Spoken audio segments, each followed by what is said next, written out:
امين وایي. نو ټول دعا وکړئ. اللهم ربنا تقبل منا صلاتنا وصيامنا وركوعنا وسجودنا وتقبل منا العبادتنا المالية والبدنية.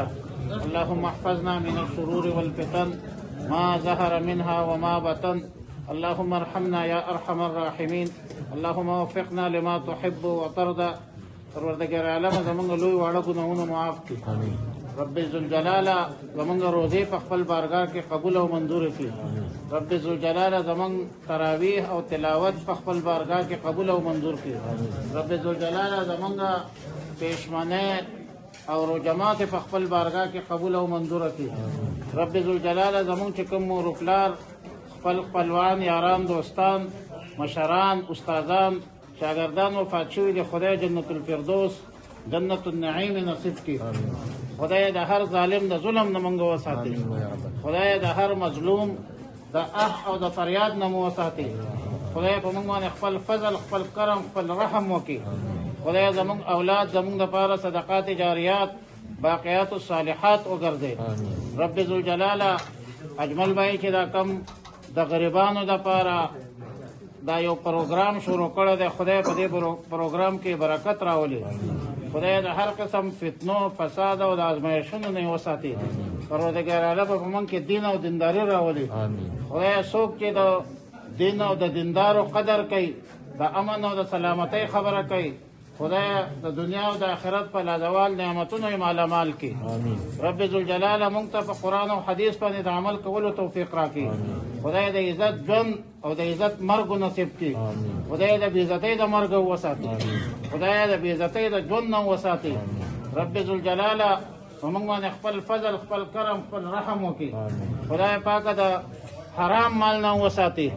خدای رب ذوالجلاله مونږ ته او زمونږ اولاد ته حلال رزق نصیب کړي.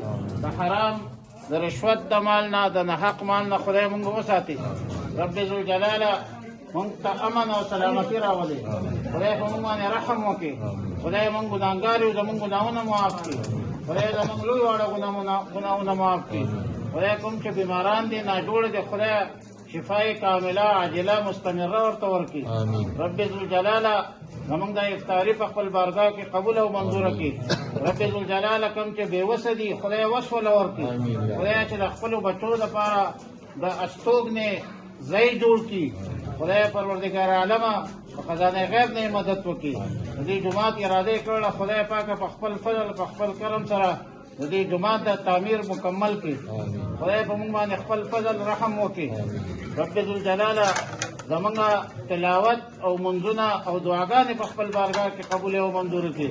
خدای موږ ته د رسول الله مبارک صلی الله علیه وسلم په سنتو باندې د عمل کولو توفیق راکړي. رب ذوالجلاله د صحابه کرامو او نقش قدم باندې د چلېدو توفیق راکړي. رب ذوالجلاله زموږ د ایمان حفاظت وکړي. خدایا موږ ته مضبوط ایمان راکړي. خدای د بېمانۍ د مرګ نه وساتي. رب ذوالجلاله د بېعزتۍ د ژوند نه وساتي. رب ذوالجلاله د بېعزتۍ د مرګ نه وساتي.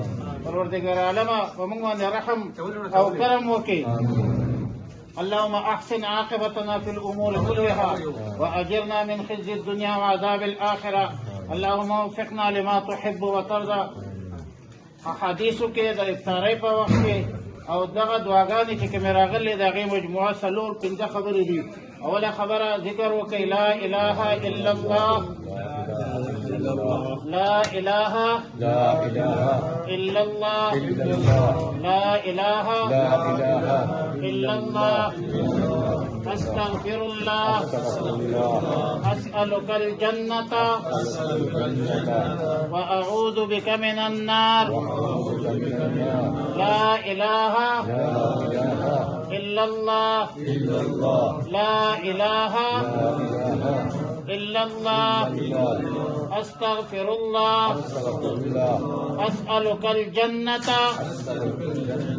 واعوذ بك من النار اللهم إنك عفو كريم تحب العفو فاعف عنا واغفر لنا وارحمنا أنت مولانا فانصرنا على القوم الكافرين. اللهم يا أحل المشكلات ويا قاضي الحاجات ويا دافع البليات. وصلى الله على النبي الأمي الكريم وعلى آله وأصحابه أجمعين برحمتك يا أرحم الراحمين.